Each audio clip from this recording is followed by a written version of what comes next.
Ahí está ya grabando. Buenas noches a todos, bienvenidos. Caballeros de Colón de Santa Rosa de Lima, Consejo 17267 les da la más cordial bienvenida. Pedimos por favor ponerse de pie para hacer una breve oración inicial. En nombre del Padre, del Hijo y del Espíritu Santo. Amén. Amén. Les pedimos que todos oremos y pidamos por nuestro hermano Héctor del Río, que nos va a exponer para que sea el Espíritu Santo quien nos hable a través de él. Entonces, si quieren en silencio, apoyen nada más mi breve oración. Amado Padre Celestial, en tus benditas manos ponemos a nuestro hermano Héctor del Río. Te pedimos que envíes tu Santo Espíritu sobre él para que a través de su boca, sus palabras, seas tú quien nos hable, seas tú quien nos dé a cada uno el mensaje que nos quieras dar. Sabes que tenemos distintas necesidades, distintas heridas, distintos dolores, distintas necesidades espirituales y materiales. Pero tú sabes dar un mensaje preciso a cada quien en el momento que más lo necesitamos. Pedimos que envíes a tu Santísima Madre María a este lugar, a purificar con su manto, para que todo lo que aquí se trate se hable, sea acorde a tu divina voluntad. Todo eso te lo pedimos en el nombre poderoso de tu Hijo Jesucristo nuestro Señor. Amén. Amén. En el nombre del Padre, del Hijo y del Espíritu Santo. Amén. Amén. Buenas noches. Buenas noches. Buenas noches. Estamos en un lugar muy grande, ventilado, y estoy muy lejos de ustedes. En función de que se me oiga mejor y que el video salga más comprensible, me voy a quitar el cubrebocas. Creo que no pongo en riesgo a nadie. Estoy sano y aparte soy inmune porque ya me dio el bicho.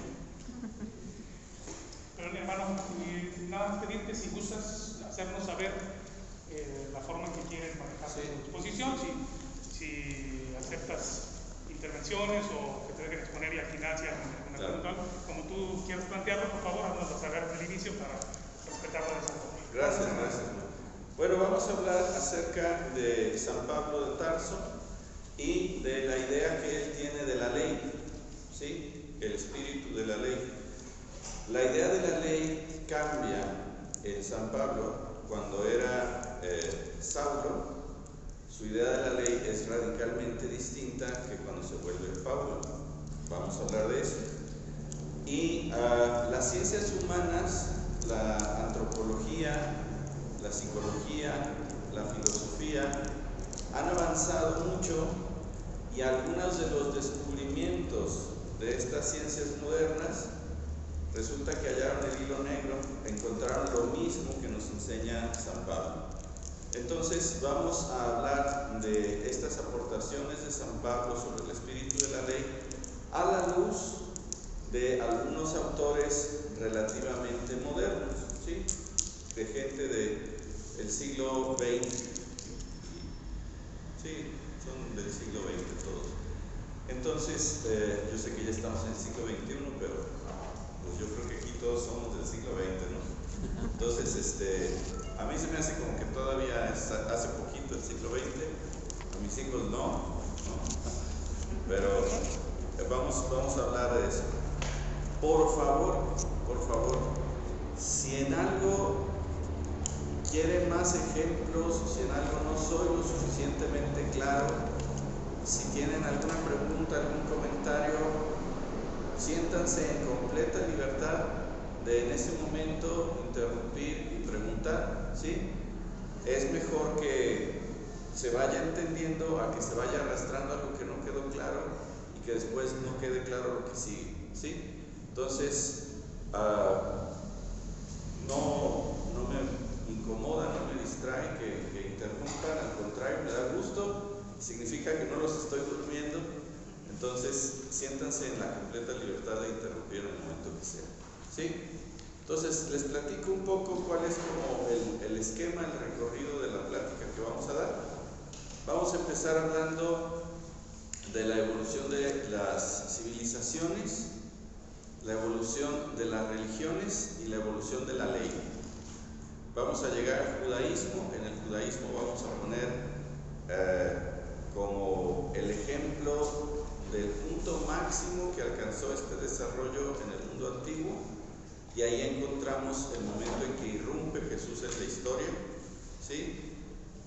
Y como el modelo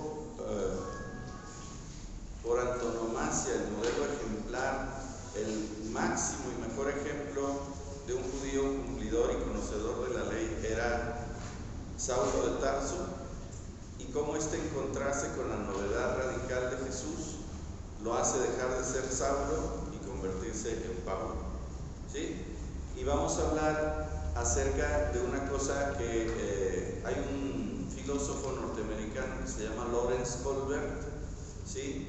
Y él habla del proceso de madurez moral, ¿sí? Y tiene una escala de madurez moral, y vamos a usar la escala de Colbert para explicar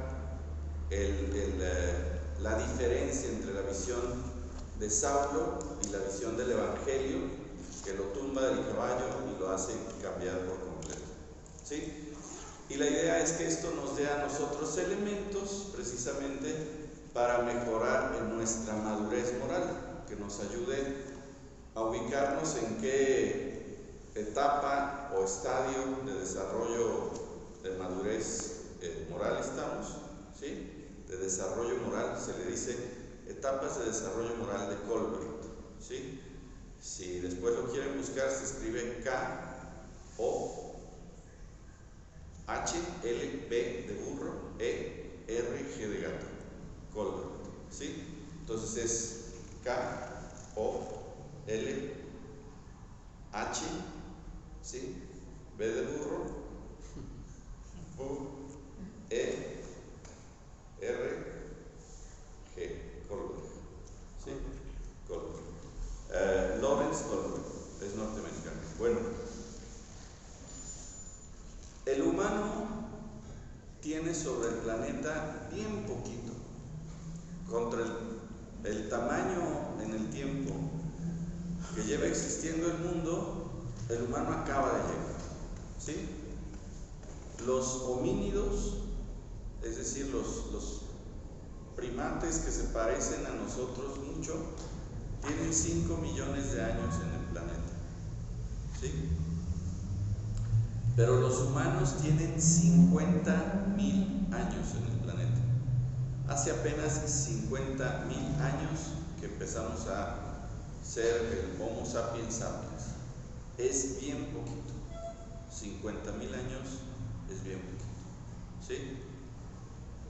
Y de esos 50.000 años pasamos aproximadamente 45.000, el 90%, en la prehistoria. De los 50.000 años que lleva el humano sobre el planeta, 45.000 años son prehistoria. ¿Qué marca la diferencia entre la historia y la prehistoria? La invención de la escritura. A partir de que se inventa la escritura, empieza a haber historia. Antes de la escritura no se puede avanzar mucho en la acumulación cultural, porque la máxima cantidad de cultura que se alcanza a acumular es lo que los individuos pueden recordar, ¿sí? Entonces, ahorita nosotros podemos traer los recuerdos de siglos de civilización en la palma de nuestra mano con los telefonitos nuevos, ¿sí? Yo te pregunto, oye, ¿en qué año nació Julio César? Y me dicen, pues espérame, y me dices, ¿sí? Pero si se te hubiera olvidado y fuéramos una tribu de 120 personas, ese dato se perdió para siempre, ¿sí? Entonces, para los humanos el pasado se extendía más o menos 3 generaciones para atrás, es decir, lo que los más viejos alcanzaban a recordar, ¿no? O sea, era lo que le pasó al bisabuelo, el abuelo, y no mucho más allá, porque pues no había escritura. La manera de transmitir la información que perdurara a través de generaciones era sobre todo a través de las canciones, ¿sí? Como hacen rima, está difícil cambiarles la letra y está más fácil de recordar, y eso un poco es como lo que ayudaba a transmitir los mitos, etc. Los grupos humanos eran chiquitos, eran de aproximadamente 120 personas como máximo, ¿sí? Es decir, si ustedes piensan que una familia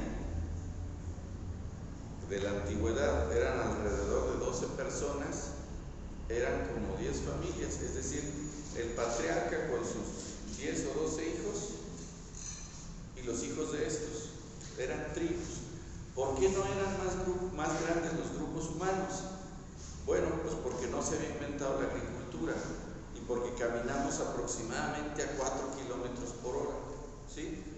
Si uno camina 4 kilómetros por hora y camina por 4 horas, ¿sí? Entonces caminó 16 kilómetros. De donde sea que vivamos, caminamos 16 kilómetros para buscar comida y todavía te faltan otras 4 horas de regreso para llevarlo a tu casa, ¿sí? Entonces del punto central, 16 kilómetros para acá y 16 kilómetros para allá, hacen 32 kilómetros. Un círculo de 32 kilómetros de diámetro, en situación natural, produce alimentos como para alimentar entre 100 y 120 personas máximo, cuando hay buen clima. Y si eran más de 120 personas, no alcanzaba a producir lo suficiente el terreno, había que ir más lejos, y los que iban más lejos de pronto les daba flojera regresarse el mismo día, y luego decían, no, pues nosotros que somos más chavos alcanzamos a ir más lejos, y luego pues ya no vamos diario a donde la tribu central, y poco a poco se separaba el grupo, y los más jóvenes hacían otra tribu que se iba un poquito más lejos, ¿sí? La misma necesidad de caminar y comer hacía que los grupos humanos fueran chiquitos, como de 120 personas. Los psicólogos sociales dicen que como la mayor parte de esos 50,000 años y la mayor parte de los 5 millones de años antes de que evolucionamos para llegar a ser humanos, vivimos en grupos chiquitos, que nuestro cerebro todavía está calibrado para más o menos 120 personas. La cantidad de gente de la que alcanzas a tener interés y seguimiento personal en su vida, ¿sí? Más o menos ronda los 120 personas. La gente que sí te invitaría a tu cumpleaños, a su cumpleaños, y tú lo invitarías al tuyo, más o menos ese es el tamaño de una tribu, ¿sí? Entonces las tribus se conocían todos entre todos, todos eran parientes, ¿sí? Y no había modo que tú me hicieras algo y que después no te fuera a ver o no supiera quién eras o no le dijera a los demás lo que me hiciste y tuvieran elementos suficientes para saber quién decía la verdad, porque pues nos conocían de toda la vida. Y la tribu velaba por sí misma, ¿sí? Como hacen las manadas de chimpancés. Son leales, fieles, cuidadosos al interior y son rivales de las otras tribus que andan buscando qué comer al exterior, ¿sí? Hasta que se inventó la agricultura. Cuando se inventa la agricultura empieza a haber mucha comida en poco espacio y además no nos da la gana irnos porque ya sembramos aquí. Y entonces empieza a venir más gente a vivir al mismo punto y surgen las ciudades. Por primera vez en la historia de la humanidad empiezas a convivir con gente todos los días a pesar de que no los conoces. Ustedes tienen la experiencia de vivir aquí en la ciudad y aquí en la ciudad para nosotros es la experiencia de todos los días ver gente que nunca habíamos visto antes y que no vamos a volver a ver nunca. La convivencia con extraños es una absoluta novedad evolutiva para el humano. Es algo para lo que su cerebro no estaba preparado. Y entonces la preparación tiene que estar por afuera, se tiene que gestar culturalmente. Hay que inventar algo para controlar este relajo, ¿sí? Y entonces se inventa la escritura. Lo primero que se escribió en la historia de la humanidad fueron la cuenta de deudas. Existe por ahí una tablilla grabada que ya la decodificaron y dicen que es el escrito más antiguo de la humanidad, hace aproximadamente 5.000 años, ¿sí? 3.000 años antes de Cristo, y dice: fulanito de tal le debe tantos tapaches de aceite a perenganito de tal, ¿sí? Entonces, yo ya no puedo confiar en todas las personas con las que convivo porque no las conozco. Entonces tengo que escribir: oye, préstame. Pues ándale pues, ¿sí? ¿Cuántos necesitas? Necesito 5 costales de harina. Te los llevas y luego vuelves y me dices: aquí están los 3 costales de harina que me presté. ¿Cómo que 3? Te presté 5. No, yo clarito me acuerdo que te presté 3. ¿Edad tú que le presté que fueron 3?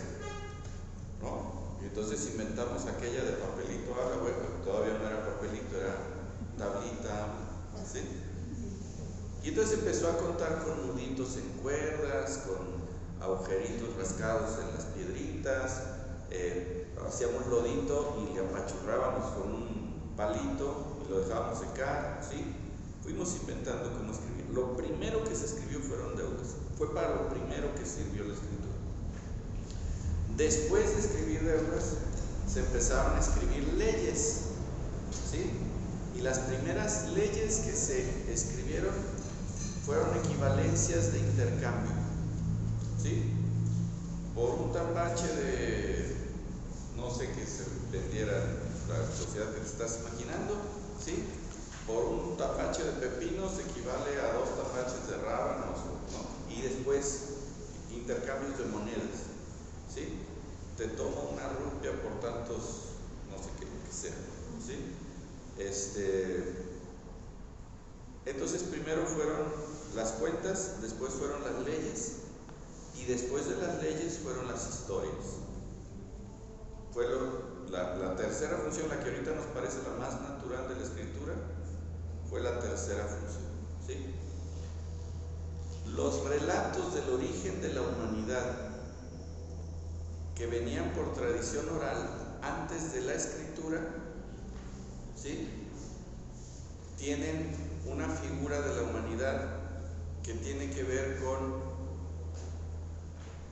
la relación del hombre con la naturaleza y las fuerzas de la naturaleza, ¿sí? Y ahí hay algunos relatos perdidos que parece ser que sobrevivieron en canciones hasta que se inventó la escritura y el libro se escribió.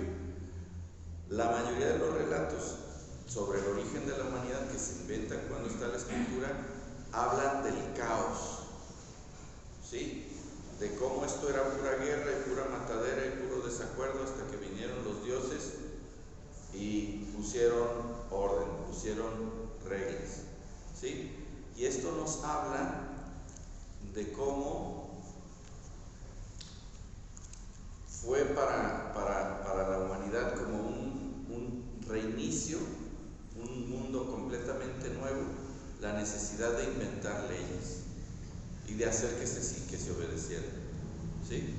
Entonces surgen las ciudades y con las ciudades surgen las leyes y con las leyes surgen los gobernantes y con los gobernantes surge el Estado y surgen las fuerzas armadas al servicio del Estado, porque fuerzas armadas siempre hubo, había cazadores, pero era para cazar animales, no para perseguir deudores y criminales, ¿sí? Entonces, los pueblos antiguos nos parecían más civilizados mientras más tiempo llevaran teniendo la ley y la ley fuera más funcional. De manera que las civilizaciones más grandes y prósperas podían ser más grandes y prósperas porque tenían mejores leyes.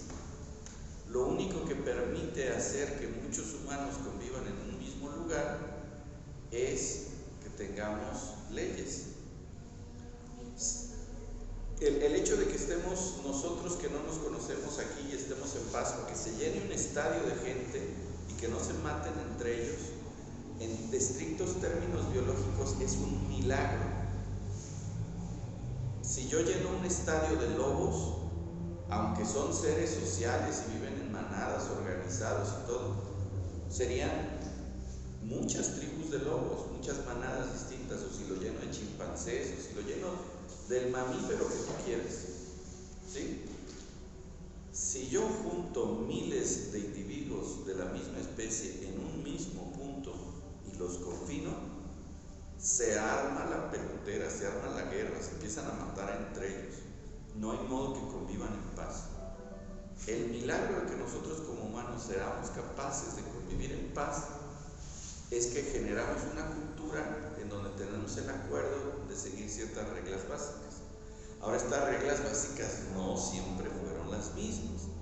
Tardamos mucho en encontrar buenas leyes y en saber qué hacía que las leyes fueran buenas, ¿sí? Para que una ley sea buena, se necesita primero que sea lógica, ¿sí? Que lo que tú me permites o me prohíbes y el castigo que me das por no cumplirlo tenga que ver una cosa con otra, ¿sí? Entonces, vamos a suponer que tú dices, bueno, si alguien va a sembrar, pues que no le pisen lo sembrado, ¿sí? Bueno, y si alguien pisa lo sembrado, ¿qué le hacemos? No, pues le sacamos el corazón. No, espérate. ¿Y eso qué tiene que ver con pisar lo sembrado? Mejor haz lo que siempre, ¿no? Que vuelva a arar y consiga la semilla y la reponga. Que tenga que ver, que sean lógicas, ¿sí? La otra cosa que hace que las leyes funcionen es que sean funcionales o que sean prácticas, ¿sí? Que el hecho de que tú las obedezcas o el hecho de que yo te haga cumplir el castigo haga que la dinámica social funcione mejor, ¿sí? Entonces, si yo te pongo castigos que son crueles o son tontos o te impiden prosperar o dañan a la sociedad o dañan a tu familia, pues entonces la sociedad no se va a hacer poderosa y próspera, ¿sí? Entonces, una, que fueran lógicos; dos, que fueran prácticos; y tres, que fueran proporcionales, ¿sí? Entonces, si yo te mato una vaca y tú te enojas y vienes y me matas todas mis vacas, pues ya no es proporcional, ¿sí? Entonces, de los primeros que tuvieron las leyes más logradas fueron los judíos. El pueblo judío fue ejemplar en la justicia de sus leyes, porque se ajustaban, eso significa justicia, que se ajustaban a estos tres criterios que permitían la prosperidad de los pueblos. Eran lógicas, eran prácticas y eran proporcionales. La proporcionalidad de las leyes judías hoy nos parece cruel. Si nosotros leemos en el Antiguo Testamento esto que se le dice la ley del talión, que dice ojo por ojo y diente por diente, nosotros decimos, hijo del rencoroso, vengativo, no sabes perdonar. No, es que en su momento no era cosa de rencor y de venganza, al contrario, era para contener, para tener proporcionalidad, ¿sí? Porque si tú le pegas a mi hijo, entonces yo voy y le pego a tu hijo, y entonces tú dices, le andas pegando a mis muchachos, pues yo voy y te mato dos. Entonces yo digo, oye, estos nos están matando, hay que matarlos antes de que nos maten a mí. Entonces los mato, pero como digo, sus parientes se van a vengar, pues entonces también tengo que matar a los parientes. Y cuando los hijos crezcan se van a vengar, pues entonces también mato a los hijos y a los esclavos. No, o sea, se armaban masacres horrorosas por cualquier babosada. Y entonces, para contener la escalada de violencia, la ley del talión era una medida de proporcionalidad, ¿sí? Entonces, yo nada más te rompí una pierna, si tú te vas a vengar, pues ok, rómpeme la pierna y ya, estamos a mano y en paz, y ya no hay venganzas posteriores ni resentimiento, y ya, está ahí, ¿sí? Ahora, esto nos lleva a la religión. La idea que tenemos de religión hoy, la idea moderna que tenemos de religión, no existía en el mundo antiguo. A nosotros nos parece que la religión es algo separado de la cultura y separado de las leyes. Para los pueblos antiguos eran una y la misma cosa, ¿sí? Ser romano ejercer, vivir y someterte a la religión romana. Ser babilonio era creer, tener, vivir, ejercer y someterse a la religión babilónica. Su modo de entender el cosmos y entender la sociedad estaba, como decimos, junto con pegado la religión con la cultura y la ley, el derecho, todo estaba revuelto, ¿sí? Y entonces ahí entra la antropología. En antropología hay un autor que se llama Mircea Eliade, así como de Elías, Eliade, que nos habla de 3 momentos en el desarrollo de las religiones. Las religiones más antiguas, él les dice, son cósmicas. La idea que tienen de Dios son fenómenos cósmicos. El sol, la luna, la tierra, la lluvia, ¿sí? Entonces, en la manera de entender la religión más primitiva, más antigua y más inmadura, Dios tiene que ver con este mundo, y en la medida en que yo me lleve bien con Dios, me va a ir bien en este mundo. Pero no tiene nada que ver con la cultura, ni con la moral, ni con el trato a los otros. La dimensión inicial de la religión, que yo me lleve bien con Dios, no implica ni exige que me lleve bien con la gente, ¿sí? De hecho, en la religión solamente cósmica, uno puede ser perfectamente sociópata y ser un muy buen devoto, ¿sí? Entonces los devotos del dios Marte, que era el dios de la guerra, se sentían que estaban siendo muy devotos, tumbándoles la muela a los enemigos a garrotazos, ¿sí? Los seguidores de la diosa Kali ofreciendo sacrificios humanos no le veían ningún problema, ¿sí? No le veían ningún problema. La divinidad estaba afuera. Una vez que conquistamos el mundo lo suficiente como para no estar todo el día evitando que nos coman y persiguiendo algo para comernos, empezamos a reflexionar un poco más y le ponemos atención a lo que pasa dentro de nosotros y descubrimos el fenómeno de las voces interiores. Adentro de tu cabeza hay un montón de voces: tus recuerdos, tu papá, tu mamá, tu egoísmo, tu orgullo, tus miedos, tus sueños. Hay un montón de... Es un comité ahí adentro. ¿Quieres comprar un coche? ¿Sí? Y entonces vas a ver el coche y dices, ¡ay, qué bonito! Y sale la voz de tu hermano, es mucho para ti, ¿no? Y sale la voz de tu papá que dice, ¿cómo lo vas a pagar, mijita? ¿Sí? Y luego sale la voz de tu mamá que dice, usted se lo merece, mi chula, anímese, ¿sí? Y traes un relajo acá adentro. Y entonces a ese fenómeno de las voces interiores, nosotros entendemos que esas voces, pues no siempre soy yo, hay otras voces, ¿sí? Y entonces surge la noción, la idea del espíritu y de los espíritus. Y entonces esos fenómenos divinos que estaban allá afuera, el sol, la luna y las estrellas, ¿sí? La lluvia, se empiezan a volver más abstractos. Entonces ya no hay una diosa de la lluvia, hay una diosa de la fertilidad. Y la fertilidad no nada más tiene que ver con la lluvia, tiene que ver con la época del año, tiene que ver con la edad de los seres vivos, si ya son núbiles o fértiles, o si están o no están en celo, ¿no? Entonces se empiezan a volver las cosas más complicadas. Y entonces ya no nomás es el mundo exterior, también tiene que ver con el mundo interior. Y entonces por primera vez llevarte bien con Dios no tiene que ver con darle sacrificios externos, sino también con hablarle, ¿sí? Y entonces lo que Mircea Eliade nos dice es que conforme maduramos, religiosamente no se superan las etapas, sino que se acumulan. Entonces, cuando los pueblos llegan a las religiones místicas, no perdieron la dimensión cósmica de la religión, acumularon la mística, ¿sí?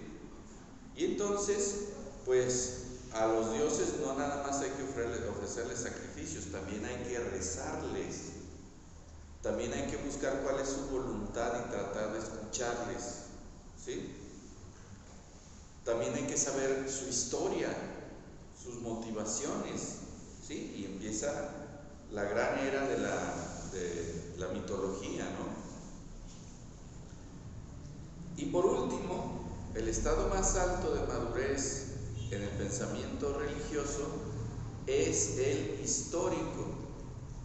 Te das cuenta de que lo que Dios quiere es que trates bien al otro, que donde Dios está en la gente, no nomás en las cosas, no nomás en los procesos, también en los individuos, ¿sí?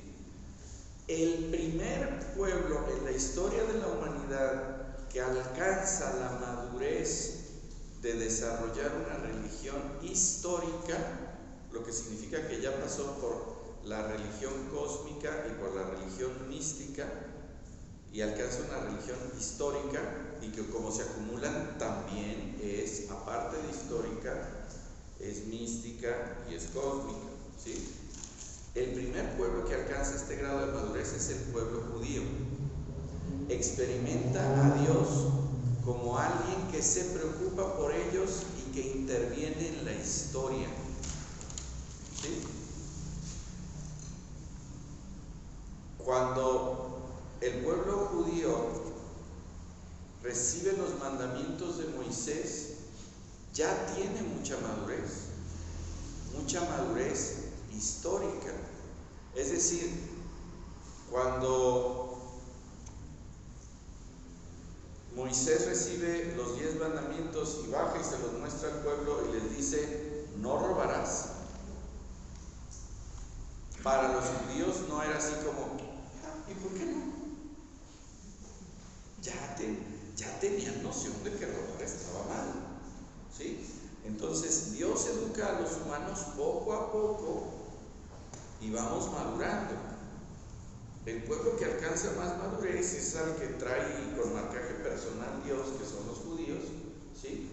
Y entonces es el pueblo de más madurez, el primero que alcanza el estadio de madurez histórico, ¿sí?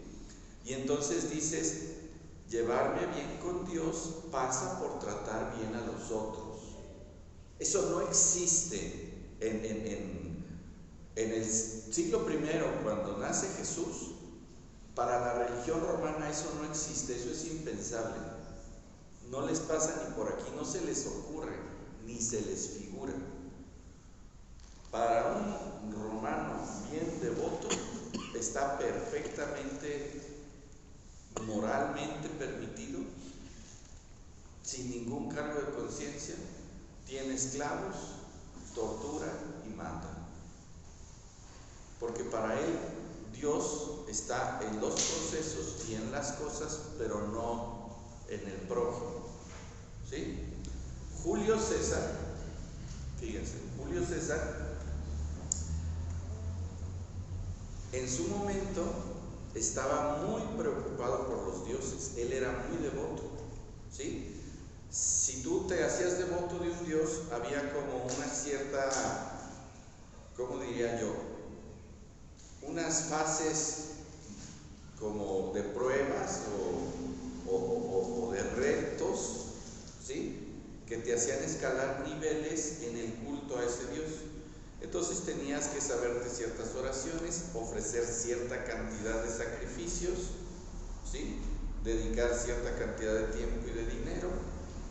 Y si pasabas todas las pruebas, y los sacerdotes o las sacerdotisas o los devotos, los encargados del templo de ese dios, te daban como el visto bueno de sí, superaste todos los retos, todas las pruebas, pasaste todos los exámenes, entonces te daban el permiso, el derecho de dirigirte directamente a ese Dios. Para un romano del siglo I, los dioses existían, pero no podía hablar con ellos, y los dioses no oían a la gente, no estaban metidos con la gente. Ellos traían su patín, allá traían sus broncas en el Olimpo de quién quiere a quién y quién domina a quién y quién gana, ¿sí? Entonces, para que te hiciera caso el Dios que tú quieras, tenías que hacer una bola de rituales y de oraciones y de sacrificios y meterle lana y meterle tiempo. Y si ya le metías lana y le metías tiempo, entonces te ganabas como que te dieran el teléfono de Zeus y ya tenías línea directa y le podías rezar a Zeus y Zeus te oía. No nomás te oían tus antepasados muertos, Zeus te oía. Y entonces, si podías hablar con los dioses, eso se volvía como un negocio, era como una franquicia. Porque la gente que no podía hablar con los dioses venía y te decía: oye, dile a Zeus que no se agacho, que se alivie mi mula, porque pues, no tengo con qué trabajar en campo. Y tú le decías: sí, ya, ¿cómo no? ¿No? Te daban la ofrenda y entonces tú le decías a Zeus. Y entonces solamente los que habían cumplido ciertas eliminatorias, ¿sí?, tenían acceso a los dioses, y entonces podían de hacer de puente entre la gente y los dioses. Y al que hace de puente, ¿sí?, puente es ponti y hacer es factum facere, ¿sí? Entonces eras el que hace de puente, era el pontifice, ¿sí? Eso significa pontífice, el que hace de puente. Julio César era sumo pontífice. ¿Qué significa que era sumo pontífice?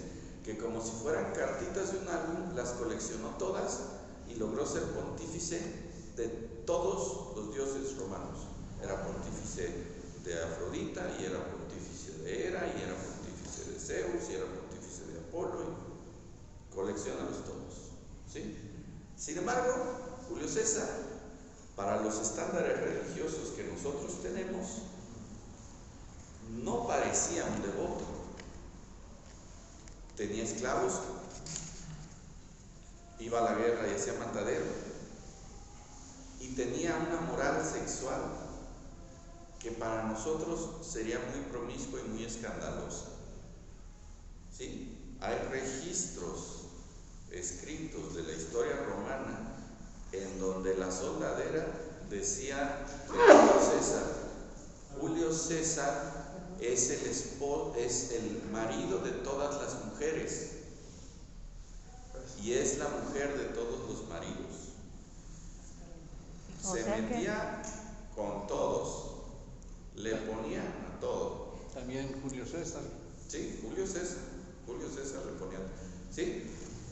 Y en la visión romana él era un devoto y un religioso impecable, intachable, porque le había matado sus carneros bien grasientos y bien gordos a cada uno de los dioses, y había dado los donativos para el templo, y había hecho los ayunos, y se había aprendido las oraciones y se sabían los rituales, ¿sí?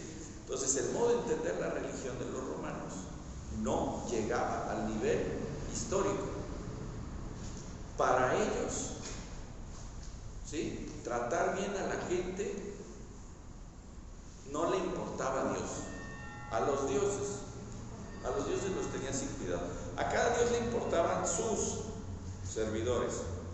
O sea, si ibas y violabas a una sacerdotisa del templo de Atenas, pues entonces Atenas se enfurruñaba contigo porque le mosqueaste el negocio. Pero no sé si me explico. O sea, la dimensión moral no era parte de la visión religiosa. La primera religión que tuvo visión moral fue la judía. Y en los 10 mandamientos ustedes pueden ver claramente como 3 mandamientos se refieren a Dios y 7 se refieren al prójimo. 7, o sea, la mayoría, más del doble, ¿sí? Entonces, ahora nos parece que es lo natural, que la religión tiene que ver con una vida moral en donde tratas bien a los otros, ¿no? Entonces, no. Entonces, Para los romanos el derecho tenía que ver con un sistema práctico para que la cosa funcionara. Y la idea de todos somos iguales ni por aquí les pasaba por la cabeza. Claro que no somos iguales. ¿Sí? Un liberto está por encima de un esclavo y un cónsul está por encima de un liberto. Un ciudadano está por encima de un liberto y un cónsul está por encima de un ciudadano y el César está por encima de todos y no somos iguales. ¿Sí? Y el que se mueva no sale en la foto. ¿Sí? Entonces las leyes eran para mantener el sistema de poder establecido, para eso era. ¿Sí? No, es que es justo porque se ajustaba a la ley, no porque se ajustara a la dignidad humana, que es la manera en que nosotros queremos entender justicia ahora. ¿Sí? Entonces, los judíos, entre ellos, tenían una vida más humana, más digna y más civilizada en su trato y en su religión que los pueblos que los rodeaban. Y lo sabían, y se notaba, y estaban orgullosos de ello. ¿Sí? Saulo de Tarso era muy listo y era súper versado en derecho. Para los judíos la religión era la ley, eran iguales, uno y lo mismo. Saber de religión era saber la ley. ¿Sí? Y la experiencia de la religión para un buen judío es la ley hecha vida, cumplir todos los preceptos. ¿Sí? Y los preceptos, nosotros aquí tenemos abogados, saben que de la Constitución, ¿sí?, de las leyes vienen los reglamentos. ¿Sí? Entonces, para llevar las cosas genéricas a lo específico, tenemos que poner más leyesitas chiquitas. Entonces, los 10 mandamientos de Moisés, ¿sí?, para los judíos eran más de 600 mandamientos, se habían convertido. Había como 360 leyes negativas: no harás esto, no harás lo otro, no harás aquello, ¿sí? Y como 330 y tantas leyes positivas: harás esto, harás lo otro, harás aquello, ¿sí? Eran muchísimos. Había reglas y leyes para todo, porque cualquier cosa que hagas siempre vas a encontrar una mejor manera de hacerla y una peor manera de hacerla, y entonces eso pasaba a convertirse en reglamento y se hacía ley. ¿Sí? Hay cosas que para los pueblos antiguos les parecían absurdas de la ley judía, y para los ojos modernos nos parecen adelantadísimas a su tiempo. ¿Sí? Dios le enseñó a los judíos a lavarse las manos antes de comer. ¿Sí? No fue sino hasta el siglo XIV, una cosa así, que Girolamo Frascatoro se le ocurrió que lavarse las manos antes de hacer cirugías, porque se daba cuenta que se le morían menos los pacientes, y tuvimos que esperar hasta que llegara Louis Pasteur para darnos cuenta que existían las bacterias y los virus. ¿Sí? Y ahora resulta que lo que hay que hacer para estar sanos es lavarse las manos. ¿Sí? Antes de que la gente supiera del papiloma y del cáncer cervicouterino y de las fimosis y de las ETS, Dios le dijo a los judíos que se hicieran la circuncisión. ¿Sí? Para los otros pueblos parecía como tonto. ¿Para qué se lavan las manos? ¿Para qué se cortan un cacho? ¿Sí? Y a los judíos no les quedaba clara la relación de causa y efecto, pero sabían que cumplían la ley y les iba mejor. ¿Sí? Dios personalmente educa al pueblo, y yo te digo que es lo bueno, lo entiendas o no, tú lo sigues y te va bien. ¿Sí? Y entonces los judíos pues lo siguen y les va bien. ¿Sí? Y para ellos la ley es la voluntad de Dios y la ley es la religión. Ley, religión y voluntad de Dios son una y la misma cosa. No le ven diferencia. No le ven diferencia. Vamos vamos a detenernos ahí y vamos a hablar del desarrollo moral de Kohlberg, ¿sí? Kohlberg nos dice que nosotros aprendemos moral por pasos, por etapas. Y así como las 3 etapas de la historia y las 3 etapas del desarrollo de la religión, Kohlberg nos pone 3 etapas de desarrollo moral, ¿sí? Y el desarrollo moral tiene que ver directamente con las leyes, ¿sí? Pero Kohlberg no les dice leyes, les dice convenciones. Porque una convención es algo en lo que todos estuvimos de acuerdo que así le íbamos a hacer, ¿sí? Entonces, para Kohlberg hay 3 fases de desarrollo moral. Y el eje de las 3 fases son las convenciones. Entonces, antes de que entiendas las convenciones, esa fase se llama preconvencional. Los animales pueden alcanzar el desarrollo moral preconvencional. Y por supuesto nosotros cuando somos niños y cuando somos inmaduros. En muchas cosas de nuestra vida somos más maduros que en otras.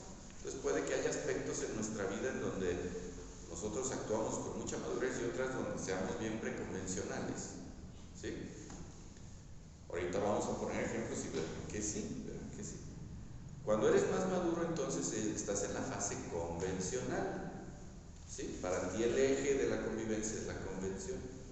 Y cuando eres más maduro, estás por encima de la convención y entonces estás en la fase de desarrollo moral que se llama post-convencional, después de la convención, más allá de la convención, ¿sí?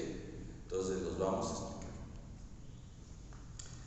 En el preconvencional te enteras de que existe la convención porque los otros te la enteran. Tú dices, ¡ay, hay galletas! Pues atarraguémonos de galletas y asaltas la caja o el tarro de las galletas en la cocina, ¿sí? Y no te dura el gusto, porque te castigan, te dicen que no, ¿sí? Entonces, los otros no te dejan hacer lo que te dé tu gana y aprendes que hay leyes. Y las obedeces porque si no, te castigan, o te reprimen, o te sacan del grupo. Pero no entiendes para qué sirve. Yo me acuerdo que le decía a mi mamá, ¿y para qué comemos sopa? ¿Por qué me tengo que tomar la sopa para comer postre? Yo lo que quiero es el postre. Prepara puros postres y todos somos felices y no nos tienes que estar obligando a que comamos, ¿no? O sea, estas reglas son tontas. Si tú me la impones, ¿sí? Igual y tú la quitas, ¿para qué la pones? No entiendo por qué está ahí la regla, ¿sí? Entonces, el preconvencional cumple la convención porque los otros lo hacen que la cumplan. Pero si no están los otros viéndolo, no la cumplen, ¿sí? Entonces ahí dice el letrero 60 máxima. Pues voy a 60. ¿Por qué? Porque hay cámaras, porque hay agentes de vialidad. Pero en cuanto entro al paso de desnivel, ¿por qué? Porque la convención no está en mí, es algo fuera que me impone. Y la veo como un reto, como un límite, ¿no? Como un desafío, ¿no? Entonces, el perro, llegas a la casa y sale el perro con las orejas gachas y la cola entre las patas. ¿Qué hiciste, desgraciado? No, se delata solo. Entonces tú dices, si sabe que le voy a poner de periodicazos, ¿por qué muerde el sillón? ¿O por qué mastica los tenis? ¿O por qué se orina en la sala? O lo que sea que haga tu perro, ¿sí? Si ya sabe por qué lo hace, es que le da ganas de hacerlo y lo hace y luego se acuerda y me va a castigar, ¿sí?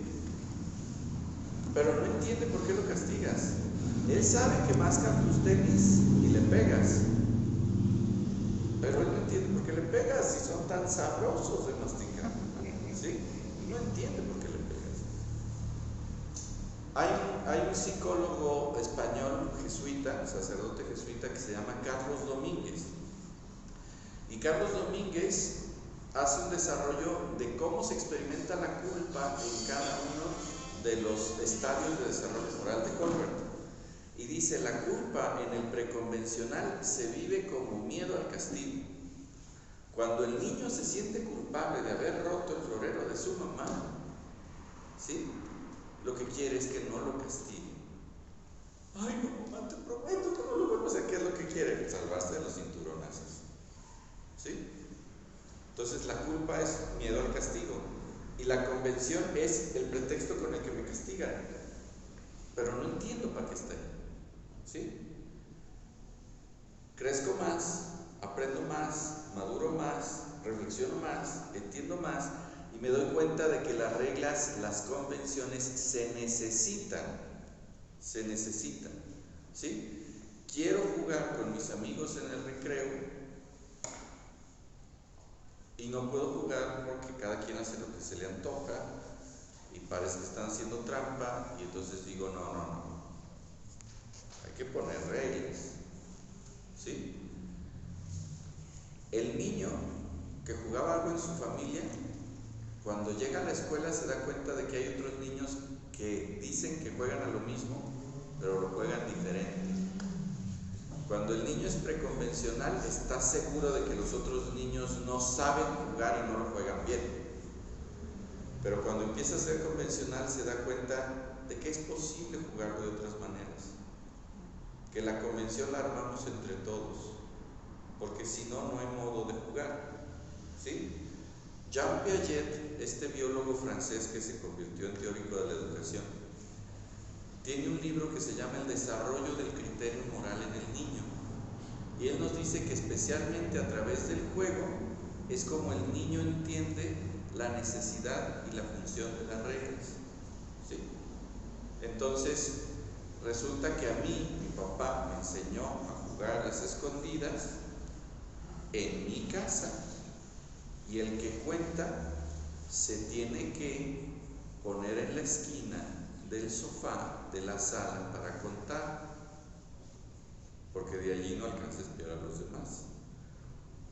Quiero jugarlo en el patio de la escuela y allí no hay sala, ni hay sofá, ni hay esquina del sofá. Entonces tenemos que hacer algo para arreglar esto, y entonces lo negociamos. Pues va a contar contra el árbol o contra la puerta de la dirección, algo, ¿sí? Y si nos damos cuenta de que ese algo no está funcionando, pues entonces lo hablamos y lo cambiamos, ¿sí? Y entonces el niño convencional es el que ya es capaz de, antes de ponerse a jugar, decirle a los otros: a ver, vamos a jugar a las traes, pero ¿con qué reglas? ¿Sí? Al que se la pegan, ¿le ayuda al otro o el otro la dejó de traer? O sea, ¿es un ayúdale o es un...?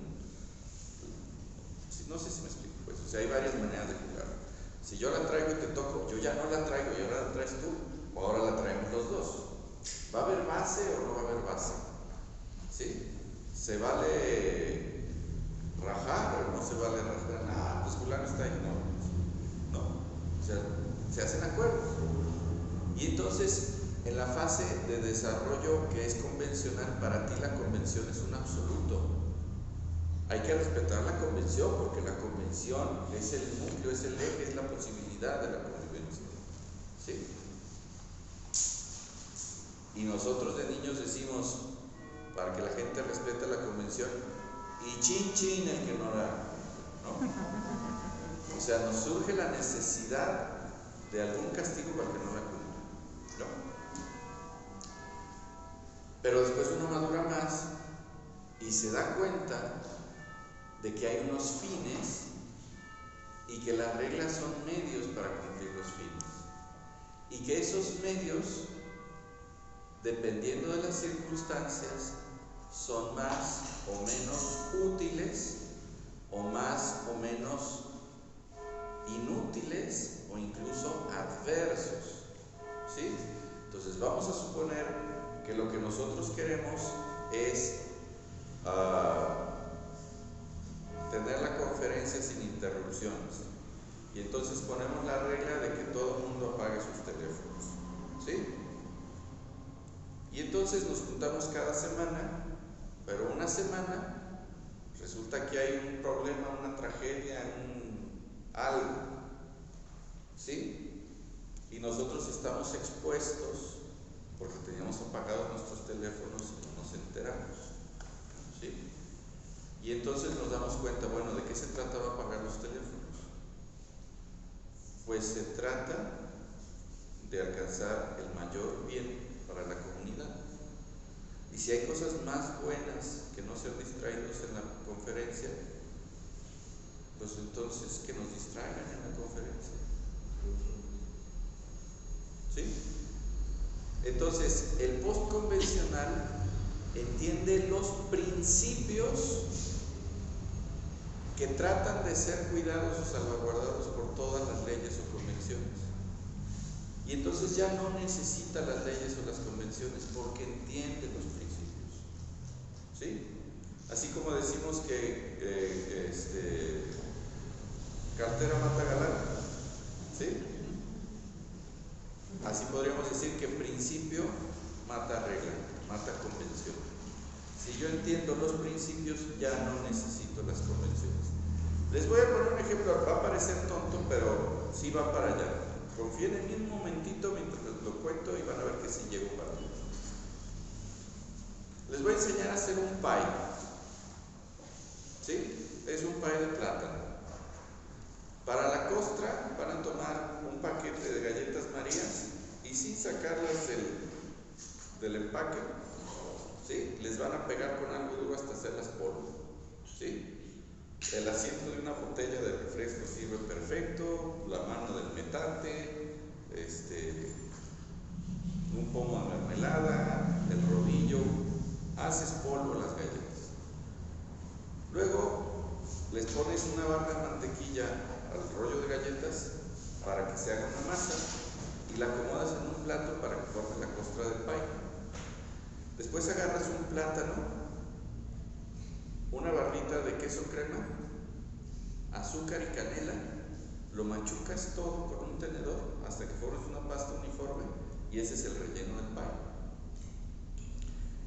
Y para que se vea bonito y no se haga negro el plátano, arriba le compras una lata de queso, de esta crema para batir, de esta chantilly, y le echas encima.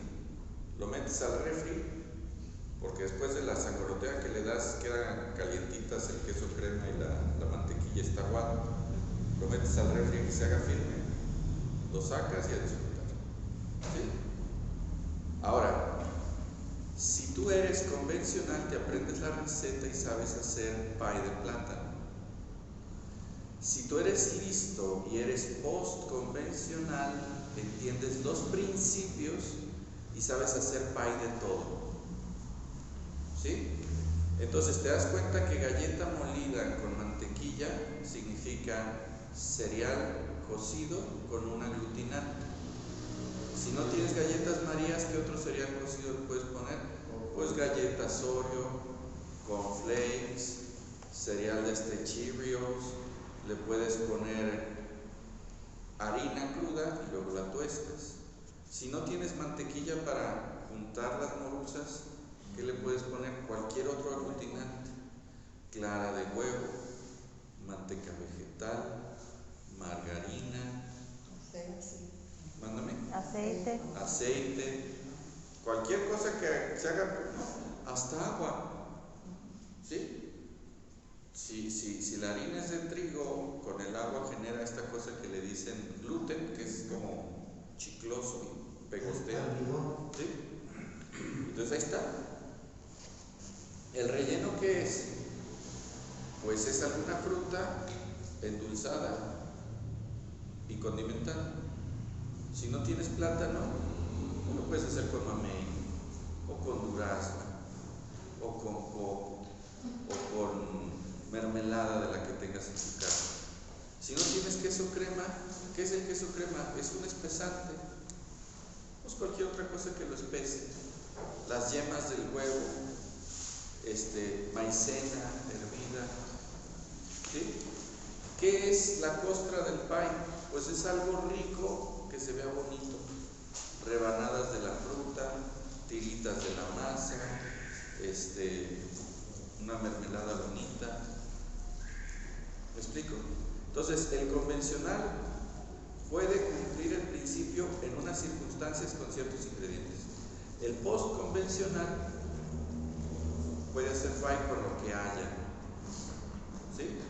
Entonces, tú dices, es que para que la gente pueda salir en público y se vea decente, tiene que traer pantalón y camisa. Oye, pues estamos de campamento en la playa y no hay pantalones y camisas para todos. Bueno, pues con que no ande enseñando sus vergüenzas para que no esté aquí arruinándole el apetito a la gente, ¿no?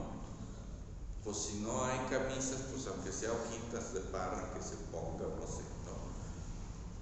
Pero entendemos el principio, ¿sí? El que entiende el principio ya no necesita la ley, porque se la inventa.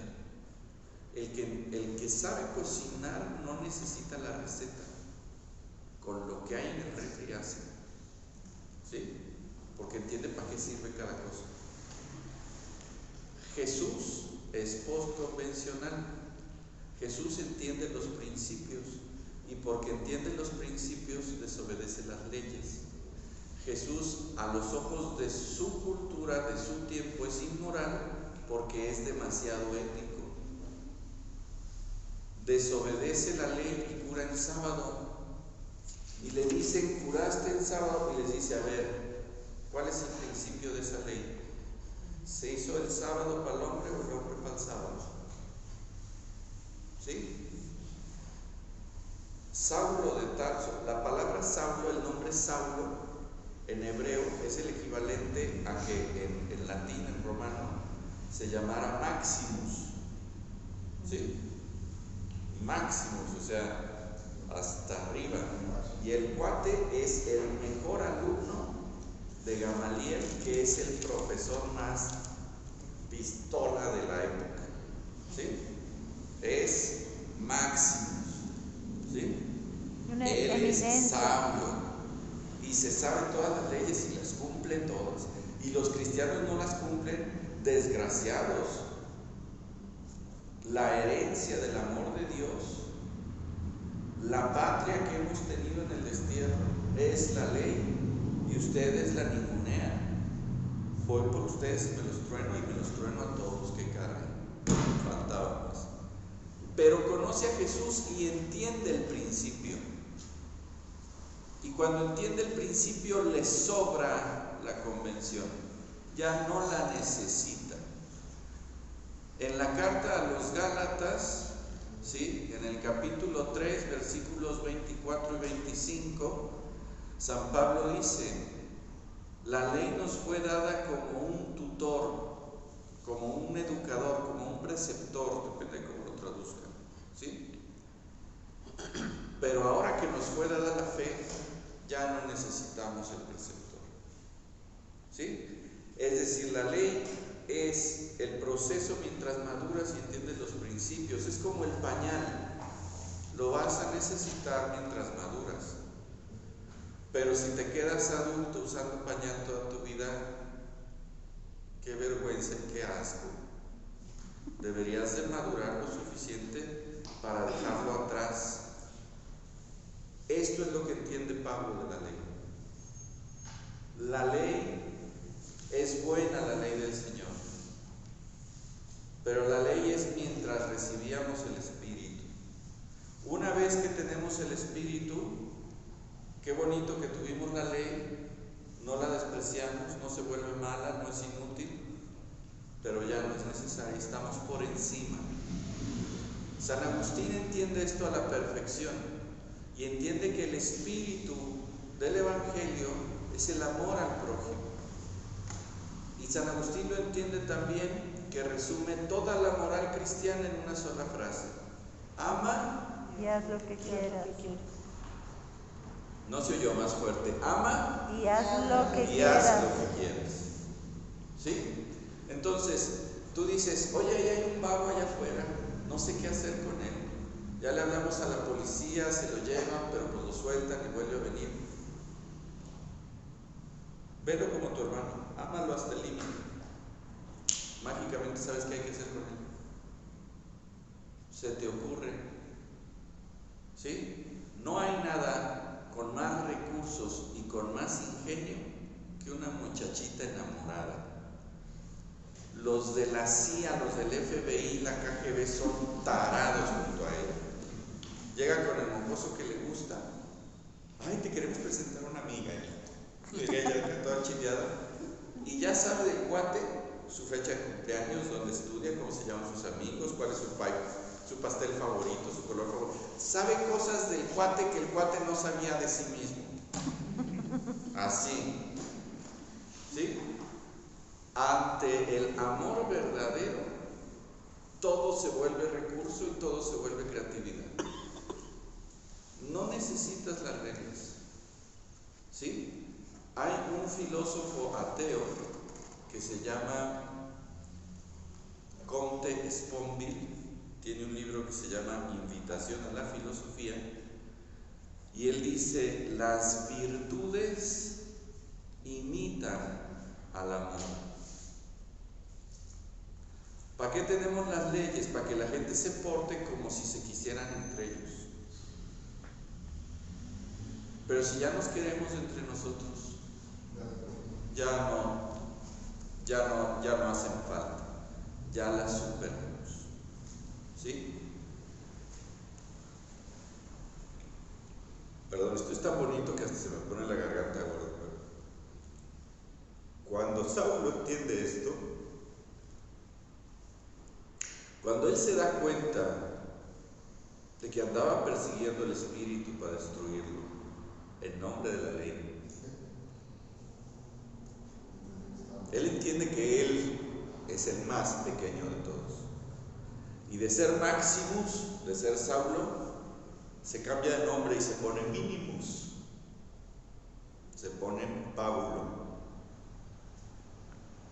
Pablo significa el más pequeño de todos. Y Pablo siempre carga con la conciencia de que fue perseguidor del Evangelio. Y esa humildad es lo que le da su grandeza, porque esa humildad es un sometimiento absoluto al principio de todo. Si de veras amas a alguien, si de veras tu amor es sincero, si no es egoísta, qué bonito lo canta el mismo San Pablo: el amor es comprensivo, el amor es servicial, el amor perdona todo, el amor soporta todo. ¿Sí? ¿Para qué quieres ley? ¿Para qué quieres castigos? Carlos Domínguez dice que la culpa que se experimenta cuando uno está en el segundo nivel, en el convencional, la culpa se experimenta como miedo de perder la imagen social que se ha construido. ¿Qué dirán de mí?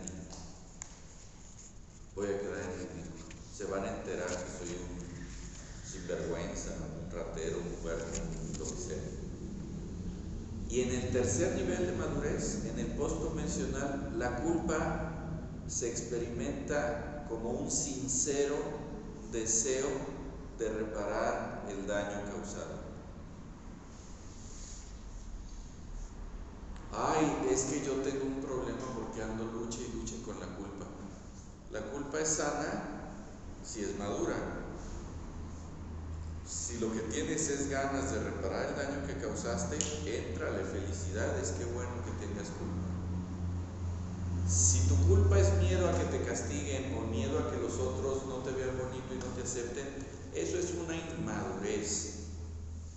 Eso es digno de que andas con pañal moral. Eres un cagado moral. Todavía necesitas el pañal. ¿Sí? San Pablo nos dice: la ley esclaviza y el espíritu libera. Espérate, pero habías dicho que la ley era buena y que Dios nos dio la ley y que la ley de Dios es perfecta. Sí, ¿es contradictorio? No es contradictorio. Qué bueno es que tu papá cuando estabas escuincle te consiguió un pañal. Si no, híjole, cochinero que hubieras hecho, no te querrían en un montón de lados, no te aceptarían en un montón de lados, no te hubieran dejado entrar a un montón de lados y te hubieras infectado de cuanta porquería. El invento del pañal es perfecto, pero no es para siempre. Hoy Dios, a través de San Pablo, nos llama a madurar emocional y moralmente. Y la madurez moral es ser postconvencionales, estar por encima de las convenciones. Moisés viene y nos da 10 mandamientos.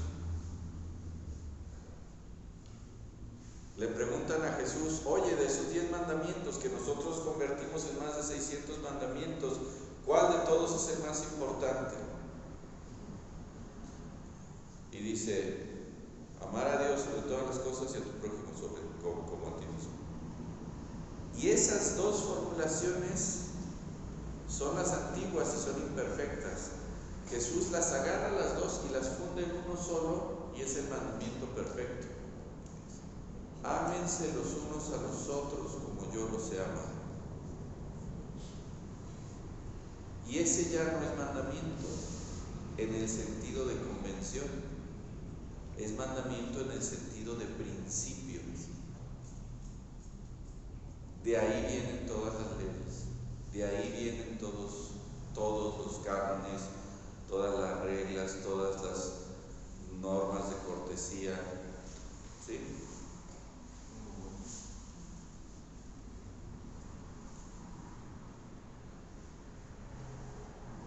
Y creo que es todo lo que yo tenía que decir.